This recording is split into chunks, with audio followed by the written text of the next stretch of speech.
دین اور خواتین اعوذ باللہ من الشیطان الرجیم بسم اللہ الرحمن الرحیم الحمدللہ الذی ہدانا لہذا وما کننا لنہتدی لولا ان ہدانا اللہ اللہم صلی علی سیدنا ومولانا محمد عدد ما فی علم اللہ صلاۃ دائمۃ بدوام ملک اللہ۔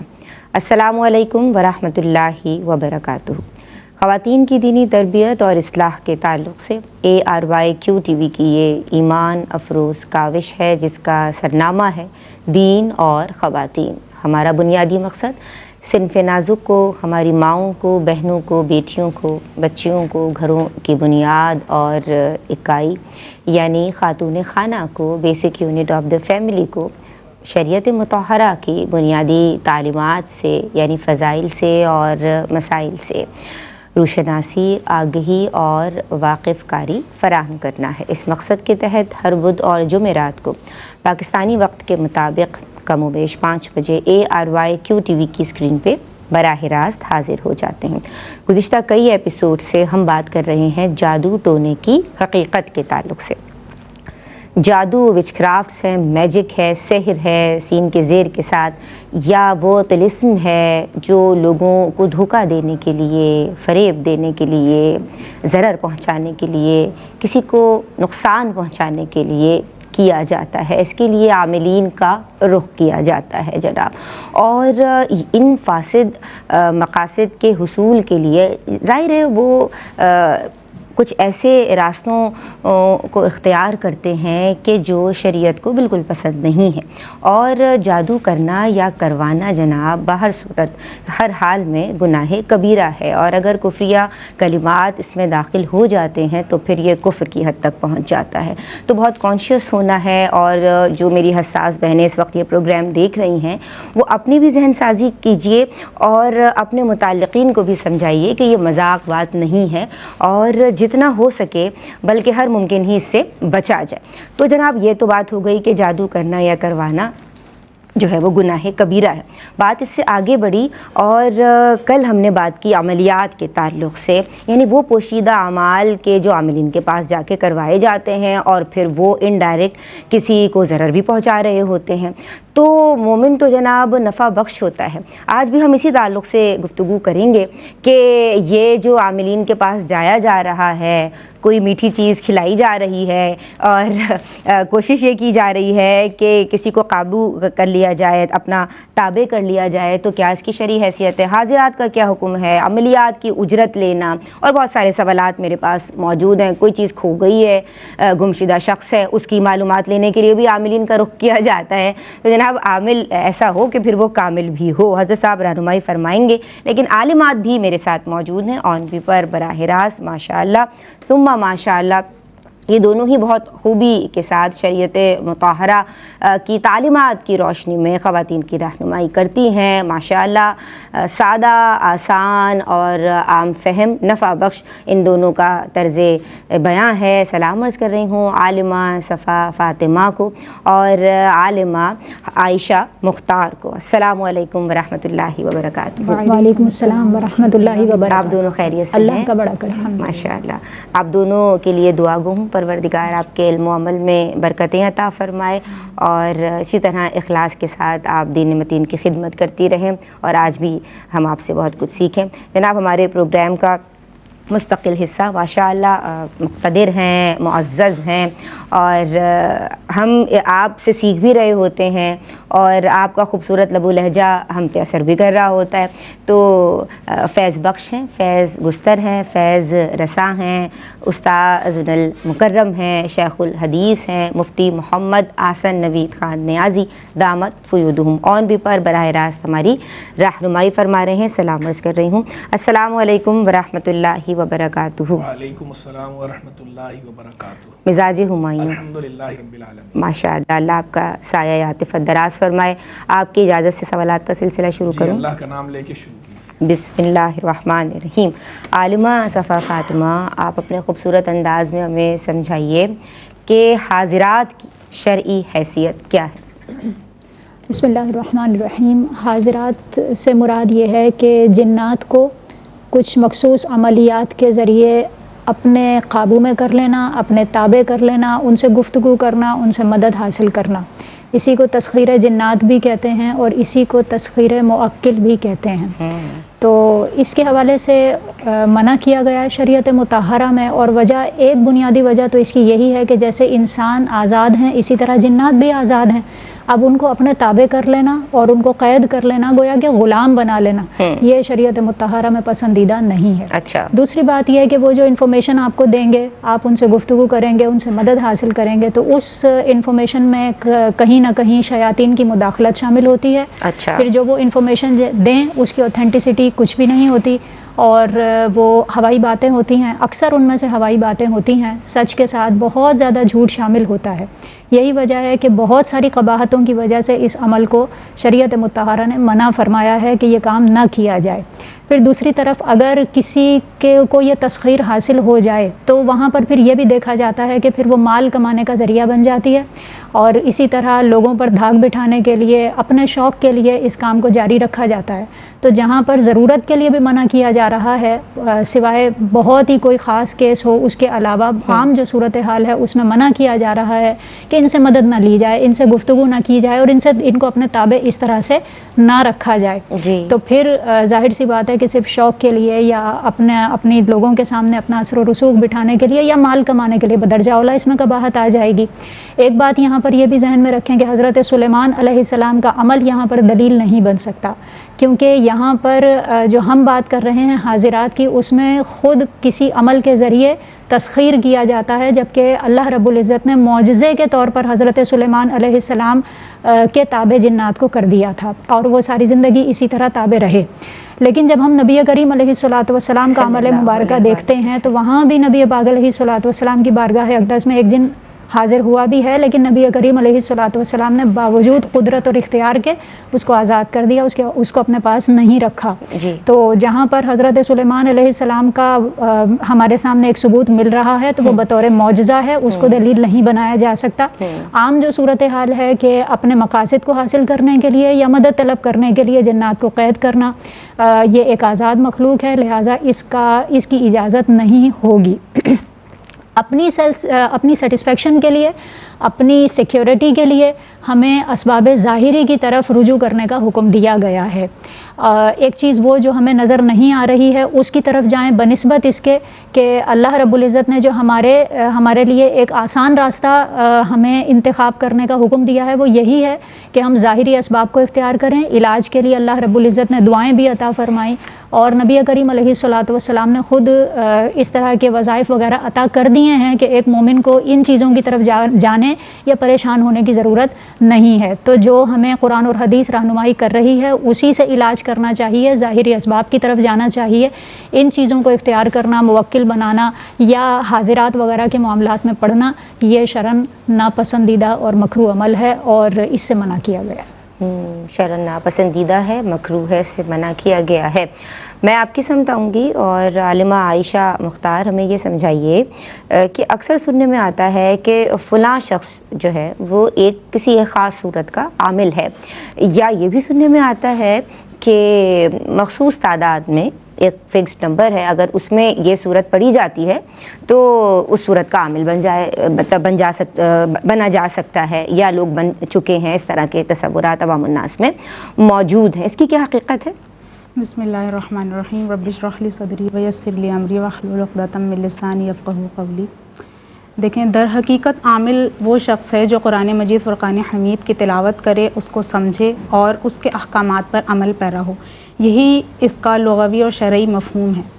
البتہ عامل کی اصطلاح ایک مخصوص معنی میں بھی استعمال ہوتی ہے، جس کا مطلب اور مفہوم یہ ہوتا ہے کہ کوئی شخص قرآن مجید فرقان حمید کی کسی خاص صورت کو مخصوص تعداد میں اس لیے پڑھتا ہے تاکہ اس کے روحانی فوائد و ثمرات کو حاصل کر سکے. مثلا سورہ یاسین شریف کو کسی خاص تعداد میں پڑھیں تاکہ اس کے جو مخصوص فوائد اور ثمرات ہیں روحانی طور پر وہ حاصل کیے جا سکیں، تو اس کو سورہ یاسین شریف کا عامل کہا جاتا ہے. اچھا.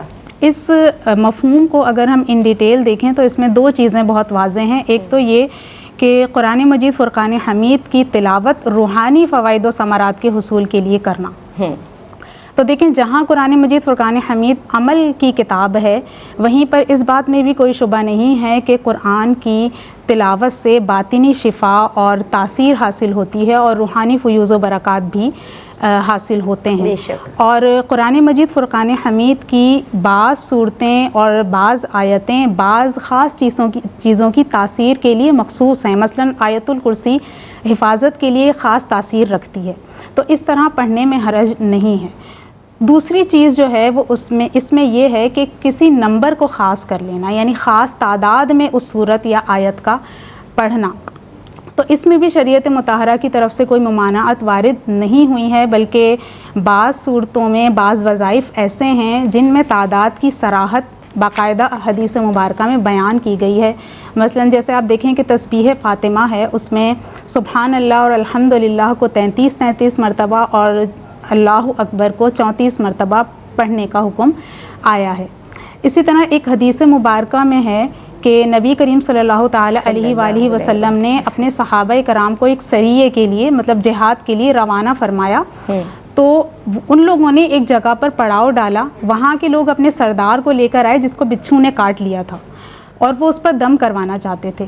تو حضرت ابو سعید خدری رضی اللہ تعالی عنہ نے سورہ فاتحہ شریف 7 مرتبہ پڑھ کر اس شخص پر دم کیا اور وہ تندرست ہو گیا. سبحان اللہ. بعد ازاں اس بات کی اطلاع نبی کریم صلی اللہ تعالی علیہ وآلہ وسلم کو دی گئی تو آپ صلی اللہ علیہ وسلم نے اسے برقرار رکھا اور فرمایا کہ کیا تمہیں نہیں معلوم کہ یہ رقیہ ہے، یعنی کہ یہ دم ہے، یہ تو دم ہے.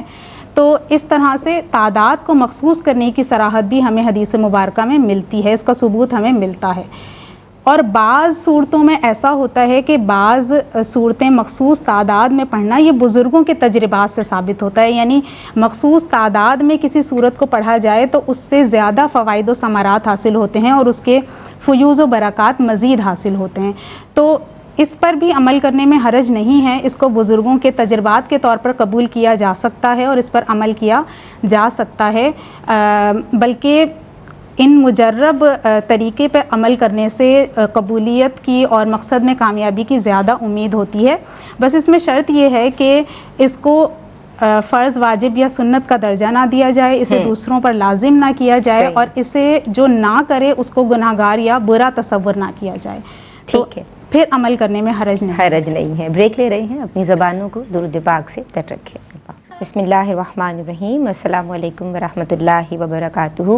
دین اور خواتین میں بات ہو رہی ہے جادو ٹونے کی حقیقت کے تعلق سے، اور آپ براہ راست یعنی لائیو کالز کے ذریعے بھی ہمارے پروگرام کا حصہ بن سکتے ہیں ان نمبرز پہ جو کہ آپ کی ٹی وی اسکرینز پہ آپ دیکھ سکتے ہیں، اور ان نمبرز پہ کال کیجئے اور جو بھی کوئری آپ کے اذان کے نقشوں پہ ابھر رہی ہے وہ یہاں شامل کیجئے، اور قرآن و سنت کی روشنی میں انشاءاللہ عز و جل حضرت صاحب آپ کے سوالات کے جوابات عنایت فرمائیں گے. اس وقت میں حضرت صاحب ہی کی سن پڑھ رہی ہوں، اور حضور حاضرات کی شرعی حیثیت کے باب میں کلام ہوا اور کسی شخص کا کسی خاص صورت کا عامل بن جانا ہے، اس حوالے سے کلام فرمائیے. بسم اللہ الرحمن الرحیم. صلی اللہ علیہ حبیبہ محمد وعلی آلہ وصحبہ وبارک وسلم. جہاں تک حاضرات کی بات ہے تو اس کے اندر جو اس کے طریقے ہیں، اس کی جو اصل ہے وہ تو اپنی جگہ پر درست ہے، لیکن آج کل جو لوگ یہ کام کرتے ہیں، ایک تو ان میں متقی پرہیزگار لوگ، ذی علم لوگ نہیں ہوتے.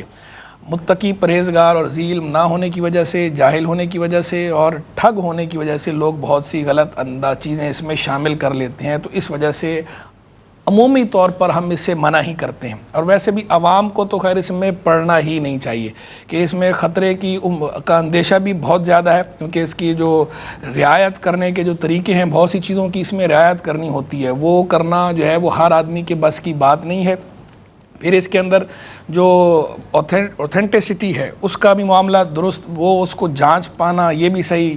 پھر ایرر جو ہے وہ ایرر لگتا ہے، بہت سے ایرر لگتے ہیں عام آدمی کے لیے. اس کی حقیقت کو سمجھنا اور یہ صحیح ہے یا نہیں، اور یہ واقعی وہ جو چیز پڑھی گئی ہے اسی کا موکل ہے یا یہ اور کوئی شیطان ہے یا اور کوئی شریر جن ہے یا کافر جن ہے، یہ سمجھ پانا، یا یہ میرے اپنے خیال امیجینیشن ہے، میرا تصور ہی ہے، یہ ساری باتیں جو ہے یہ سمجھ پانا، اس میں ڈیفریشیٹ کر پانا بہت مشکل ہوتا ہے.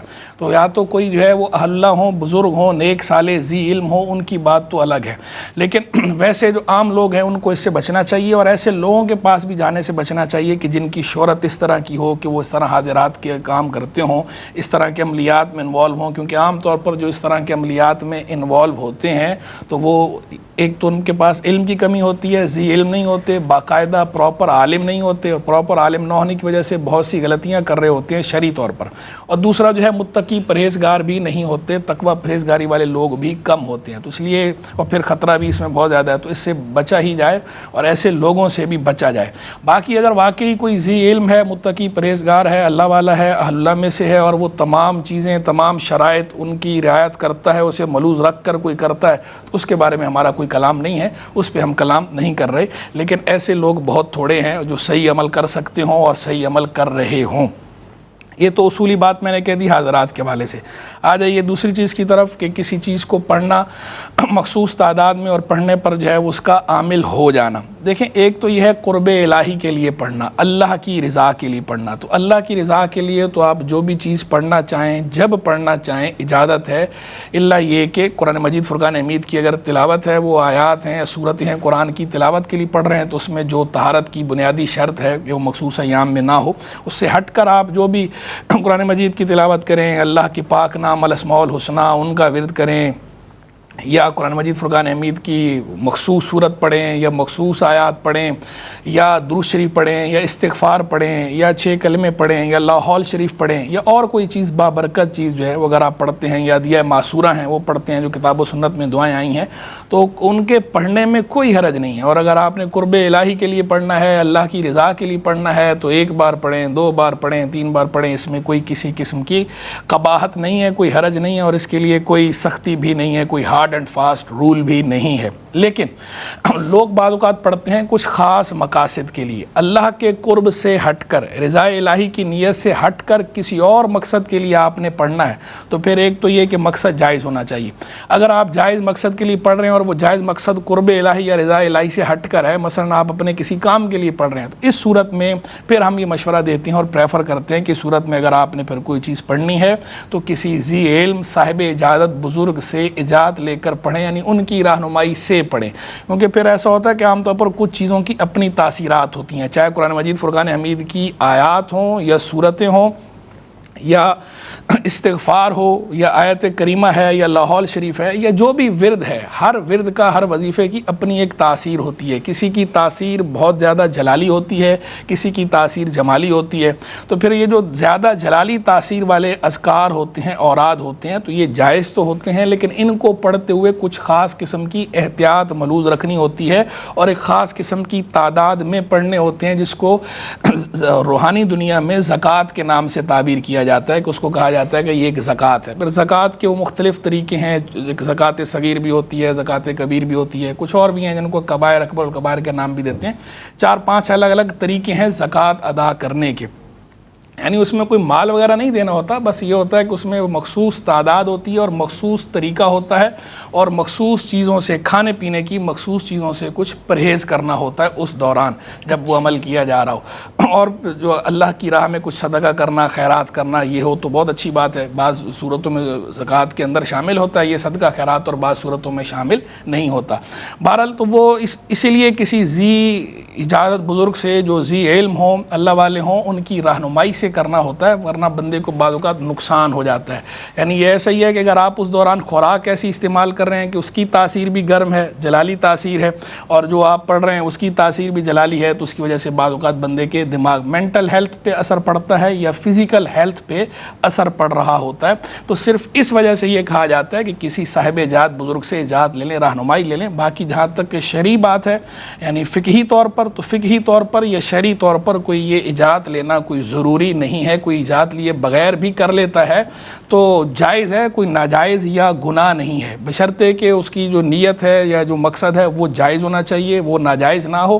اور دوسرا یہ ہے کہ جو اس کا طریقہ کار ہے پڑھنے کا, وہ طریقہ کار بھی جائز ہونا چاہیے. یعنی ایسا نہ ہو جیسے کہ میں نے کل بھی ذکر کیا تھا کہ بعض اوقات کچھ لوگ خاص انداز اختیار کرتے ہیں تو قرآن شریف کو الٹا پڑھنا شروع کر دیتے ہیں, یا آیات کو معاذ اللہ الٹا پڑھنا شروع کر دیتے ہیں. تو یہ اس کی اجازت نہیں, یعنی طریقہ جو آپ کا پڑھنے کا ہے وہ بھی جائز ہونا چاہیے, نیت اور مقصد بھی بھی جائز ہونی چاہیے. تو جائز ہونے میں کلام نہیں ہے, لیکن کسی صاحب ایجاد بزرگ سے جو ذی علم ہو ان سے رہنمائی لے کے پڑھیں تو زیادہ اچھا ہے, تاکہ ہر قسم کے جو آپ کو نقصان پہنچنے کا اندیشہ ہے اس سے آپ کی حفاظت ہو جائے, مینٹل ہیلتھ کے بھی ایشوز کریٹ نہ ہو, فزیکل ہیلتھ کے ایشوز بھی کریٹ نہ ہو, اور آپ صحیح راستے پہ رہیں. ٹھیک ہے صاحب, بہت شکریہ آپ کا. عالمہ صفا فاطمہ آپ کے سمت آؤں گی, اور یہ بتائیے کہ عملیات, دم یا تعویذ وغیرہ کی اگر اجرت لی جائے تو فقہائے کرام اس تعلق سے کیا فرماتے ہیں, اس کی کیا شرعی حیثیت ہے؟ دیکھیں, یہ جس طرح باقی علاج ہوتے ہیں اسی طرح یہ بھی ایک علاج کی صورت ہے. ڈاکٹر کے پاس جائیں تو وہاں پر بھی اجرت ہوتی ہے. تو اسی طرح اگر کوئی اجرت جو کہ لوگوں کے لیے بہت زیادہ ایسا نہ ہو کہ ان کے لیے افورڈیبل ہی نہ رہے, تو ایک لمٹ میں اگر کوئی اجرت مخصوص کر دی جاتی ہے تو اس کی اجازت ہے, اس کی گنجائش موجود ہے. اگرچہ یہ قرآن اور حدیث کی جو دعائیں ہوتی ہیں یا اسماء الہیہ ہیں ان سے علاج ہو رہا ہے, لیکن بہرحال ایک علاج تو ہے, لہٰذا اس کی اجرت فکس کرنا یہ درست ہے. اور بس علاج درست ہونا چاہیے, جیسا کہ ہم نے تعویذات کے بارے میں بھی اسی حوالے سے ڈسکس کیا تھا کہ وہ اس کو مؤثر حقیقی نہ سمجھا جائے, اس میں غلط کلمات شامل نہ ہوں, نامعلوم الفاظ شامل نہ ہوں جن کے معنی معلوم ہی نہیں, ایسے الفاظ وغیرہ شامل نہ ہوں, غیر شرعی امور شامل نہ ہوں. مثال کے طور پر خواتین مردوں کے پاس جا رہی ہیں اور اس میں پردے کی احتیاط بھی نہیں کر رہی, تو اس طرح کی اگر قباحتیں نہیں ہیں, متقی پرہیزگار شخص کے پاس جا رہے ہیں, اور اگر وہاں پر کوئی اجرت وغیرہ کا سلسلہ ہے تو بالکل اس کو اسی طرح دیکھ لیجئے کہ جیسے مینٹیننس کے لیے بعض اوقات ضرورت ہوتی ہے اماؤنٹ کی, اور اس کے علاوہ وہ شخص جو آپ کی ہیلپ کرنے کے لیے, آپ کی مدد کے لیے یہاں بیٹھا ہوا ہے, تو ظاہر ہے کہ وہ اپنے دیگر امور چھوڑ کر یہاں پر اس کام کے لیے مشغول ہے, لہٰذا اجرت فکس کرنے میں حرج نہیں, کوئی اچھا دینے میں بھی حرج نہیں ہے. آپ کی سمجھ آؤں گی. اور بعض لوگ میٹھی چیز, چینی وغیرہ یہ دم کر کے دیتے ہیں اور کہتے ہیں کہ شوہر کو کھلا دو, فلاں کو کھلا دو. اب ظاہر ہے خواتین جو ہیں وہ ان کے پاس جا رہی ہوتی ہیں اور ان کی طلب بھی یہی ہوتی ہے کہ بھئی فلاں شخص ہمارا تابع ہو جائے, تو وہ پھر پڑھ کے دیتے ہیں کہ آپ یہ میٹھی چیز یا چینی وغیرہ اس کو کھلا دیں تو یہ جو آپ کا مقصود ہے یہ آپ کو حاصل ہو جائے گا. کیا شرعی حیثیت ہے؟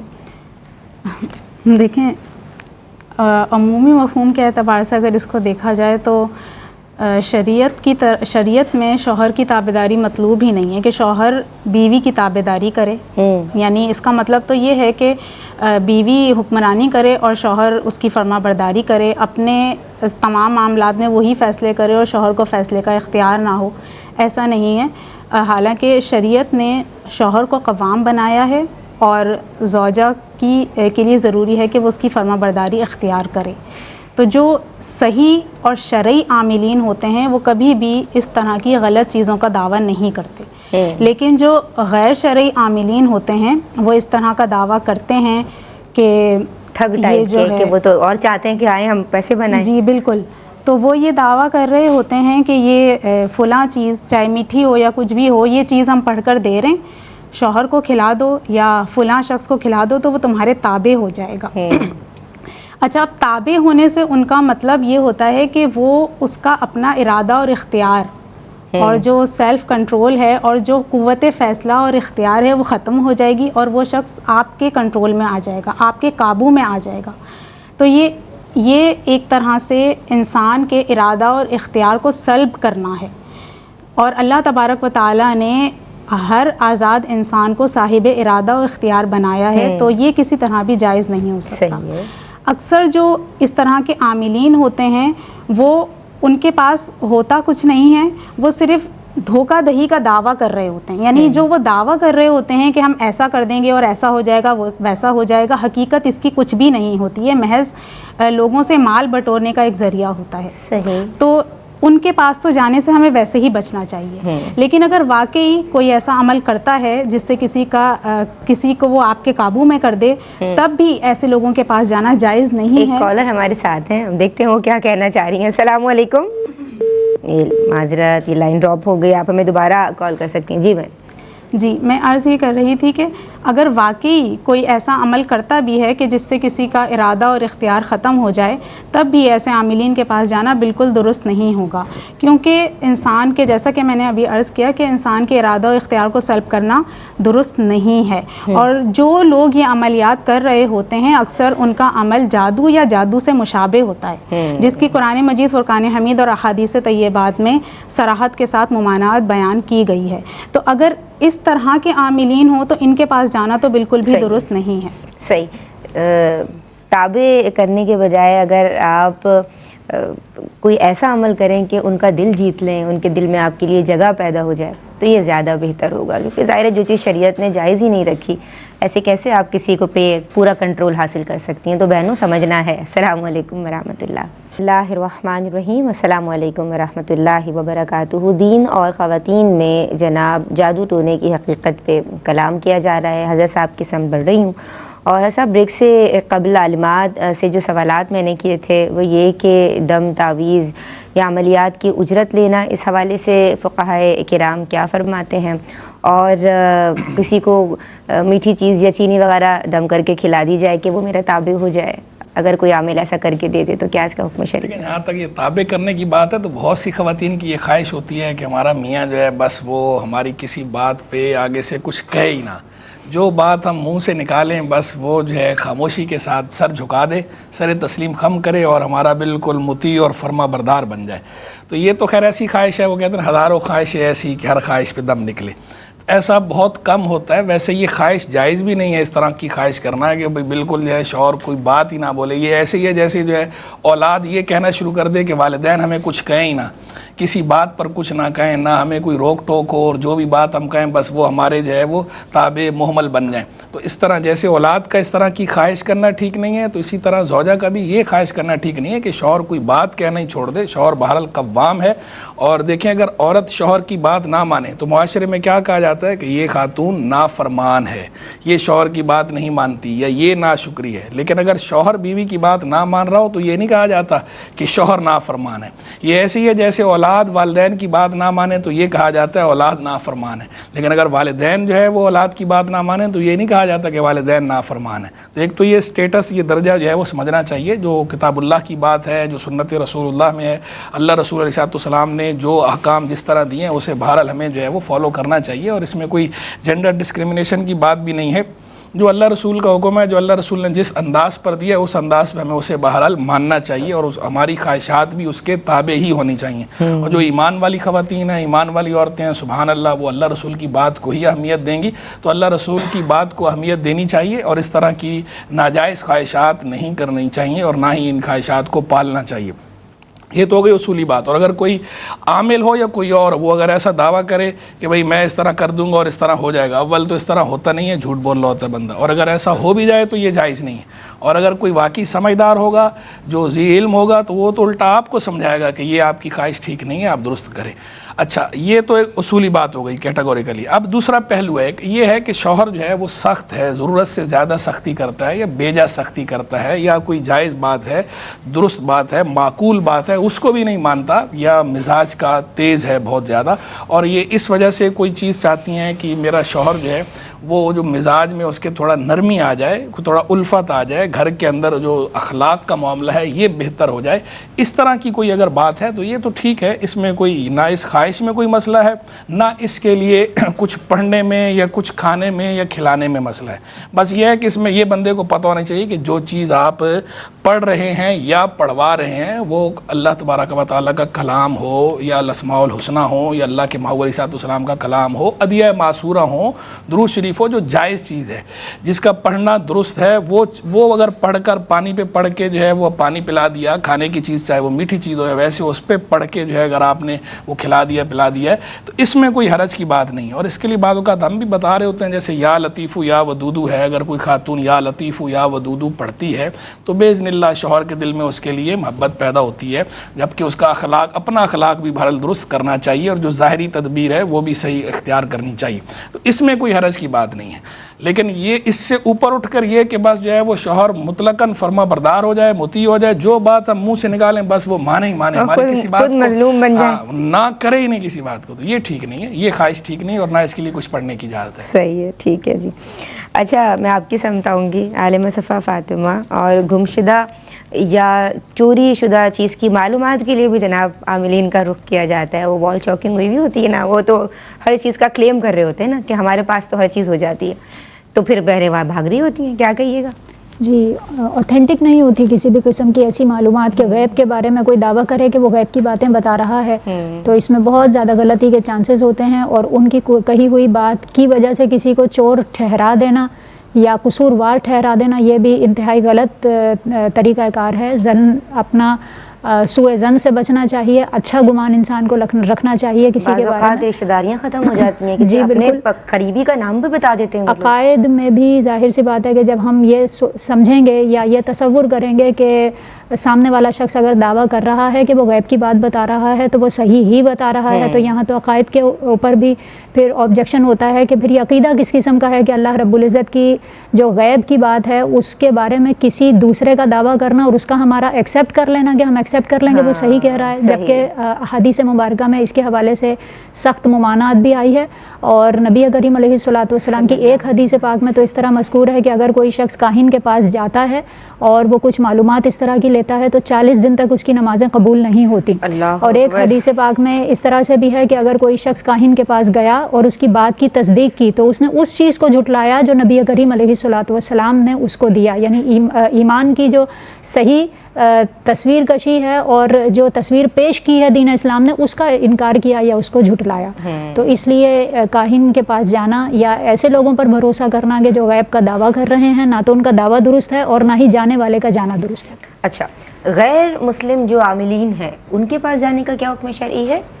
دیکھیں، بہت واضح ہے، شریعت مطہرہ ہمیں کسی ایسے مسلمان عامل کے پاس جانے کی بھی اجازت نہیں دیتی جو غیر شرعی اعمال کرتا ہو، گناہوں کے کام کھلم کھلا کرتا ہو اور دیگر شریعت مطہرہ کے احکامات کی پاسداری نہ کرتا ہو، تو پھر غیر مسلم عامل کے پاس جانا تو بدرجہ اولیٰ ناجائز ہوگا، کیونکہ وہ لوگ اکثر جو عملیات کرتے ہیں وہ اکثر اس کے اندر کفریہ اور شرکیہ کلمات استعمال کرتے ہیں، غیر شرعی اور غلط طریقے استعمال کرتے ہیں، جنات یا شیاطین سے مدد طلب کرتے ہیں، تو ان کے پاس جانا حرام تو ہے ہی، بعض دفعہ یہ ایمان کے لیے بھی خطرہ بن سکتا ہے، تو اس سے بچنا بہت ضروری ہے۔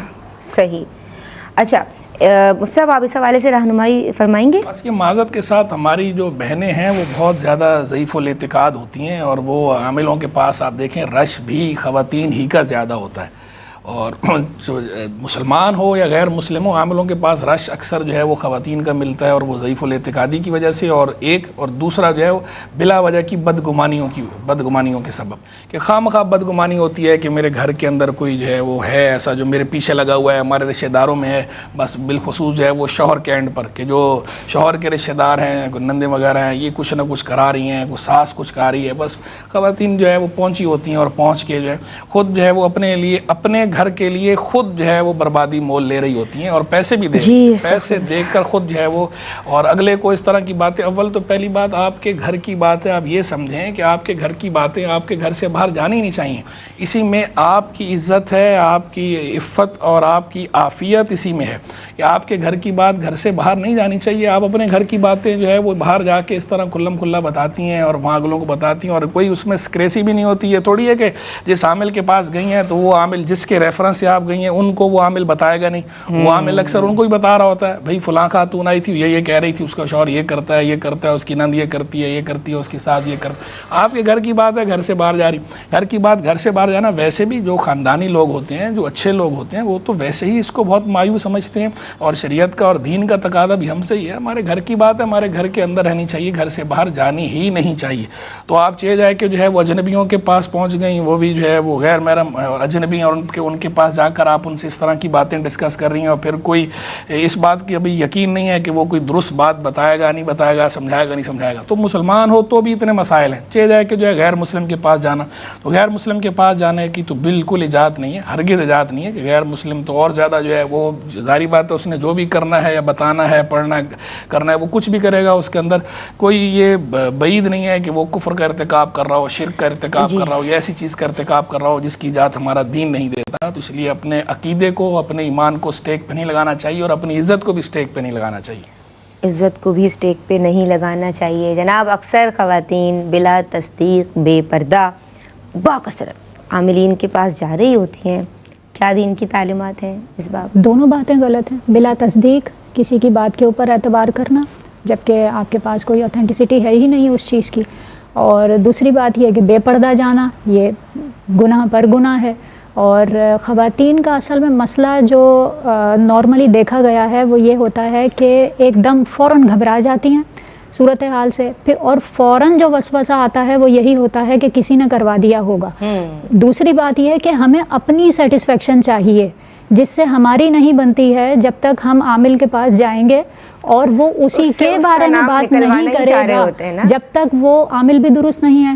اور اگر وہ اگر کہہ بھی دے کہ آپ کے اوپر کسی نے کچھ نہیں کروایا تو ہمیں سیٹسفیکشن خواتین کو نہیں ہوتی جب تک وہ یہ نہیں کہے گا کہ ساس نہیں کروایا ہے یا نند نہیں کروایا ہے یا جس سے میری نہیں بنتی اسی نے کروایا, جب تک ہم سیٹسفائی نہیں ہوتے ہیں. ایک بات ذہن میں رکھیں کہ اللہ رب العزت کی کائنات اللہ کی مرضی سے چلے گی, اس کی رضا کے مطابق چلے گی. ہم ہر چیز کو اپنے تابع نہیں کر سکتے, ہم ہر چیز اپنی مرضی کے موافق نہیں کر سکتے. ہمیں صرف اتنا اعتماد کرنا چاہیے کہ اللہ رب العزت نے ہمیں جو چیز دے دی عطا کر دی, وہ ہم نے اسی سے دعا کر کے مانگا, اللہ رب العزت نے عطا کر دی, اس پر ہمیں شکر ادا کرنا چاہیے. اور اگر ہمیں نہیں ملی ہے تو ہمیں اتنا اعتماد اللہ رب العزت کی ذات پر ہونا چاہیے کہ ہمارا رب کریم اگر ہمیں نہیں دے رہا ہے تو اس کے بدل میں جو دے گا وہ ہمارے لیے بہتر ہی ہوگا اور وہ ہمیں کبھی رسوا نہیں کرے گا, ہمیں خالی نہیں چھوڑے گا. یہ اعتماد اپنے رب کی ذات پر ہونا چاہیے. جب تک ڈیمانڈ نہ ہو, جب تک سپلائی نہیں ہوتی ہے, اگر ہمارے معاشرے میں جگہ جگہ پوسٹرز نظر آ رہے ہیں اس کا مطلب ہے وہاں لوگ جا رہے ہیں اور کثرت سے جا رہے ہیں, اور اس میں ظاہر ہے کہ زیادہ تر خواتین کی ہی تعداد ہوتی ہے, اس سے بچنا لازم. حضور آپ کیا فرمائیں گے اس تعلق سے؟ ٹھیک ہے, وہ کالر کا ایک سوال تھا, آف ایئر کال آئی تھی, انہوں نے سوال پوچھا تھا تو اس کی طرف آ جائیے. جی, وہ شوہر والدین سے بات کرنے سے اگر روکے تو کیا حکم ہوگا؟ دیکھیں, ایک تو جنرل بات ہے نا کہ شوہر والدین سے بات کرنے سے اگر منع کرتا ہے, بلا وجہ منع کرتا ہے تو ظاہری بات ہے یہ اس کی زیادتی ہے, ظلم ہے, اسے اس کی اجازت نہیں ہے, اسے یہ نہیں کرنا چاہیے. اور بیوی کو بھی کوئی لازم نہیں ہے کہ اس کی یہ بات مانے, لیکن یہ ہے ایک جنرل بات. بعض اوقات ایسا ہوتا ہے کہ بعض خواتین کی عادت ایسی ہوتی ہے کہ وہ اپنی شادی شدہ بیٹی کی جو زندگی ہے ازدواجی اس میں ضرورت سے زیادہ دخل دیتی ہیں, بات بات پہ بھڑکاتی ہیں, اور ان کے بھڑکانے کی وجہ سے جو ہے معاملات خراب ہو جاتی ہیں, تلخیاں پیدا ہوتی ہیں. تو اگر کوئی اس قسم کا معاملہ ہے اور اس وجہ سے جو ہے وہ شوہر منع کر رہا ہے عارضی طور پر کہ بھئی ابھی گھر والوں سے بات نہیں کرو اپنے ورنہ پھر لڑائی ہوتی ہے, اس وجہ سے کر رہا ہے, تو اس وجہ سے منع کرنے کی اسے اجازت ہے, اور اس صورت میں جو ہے وہ خاتون کو شوہر کی بات ماننی چاہیے. یعنی کیس ٹو کیس ویری کرتا ہے, پوری تفصیل بتائیں گے اس کے مطابق ہوگا. جنرل جو بات تھی وہ میں نے بتا دیا. جنرل بات آپ کو بتا دی گئی ہے صاحب, میں بہت شکر گزار ہوں آپ کی. عالمہ صفا فاطمہ آپ کا شکریہ ادا کروں گی, عالمہ عائشہ مختار آپ کا شکریہ ادا کرتے ہیں, اور ناظرین آپ لوگوں کا بہت شکریہ. جادو ٹونے کی حقیقت کے تعلق سے آج بھی کرام ہوا. اللہ تبارک و تعالی ہمیں اپنی ذات پہ مکمل یقین اور توکل کرنے کی توفیق عطا فرمائے اور ہم سب سے ہمیشہ کے لیے راضی ہو جائے. السلام علیکم ورحمۃ اللہ. بہرے نصاب دیکھیے آقا کے فرامی, اوج کمال پر ہے وہ تابندہ مضامی. احکام اس میں سیکھے خواتین دین کے, کیا خوب ہے یہ سلسلہ دین اور خواتین.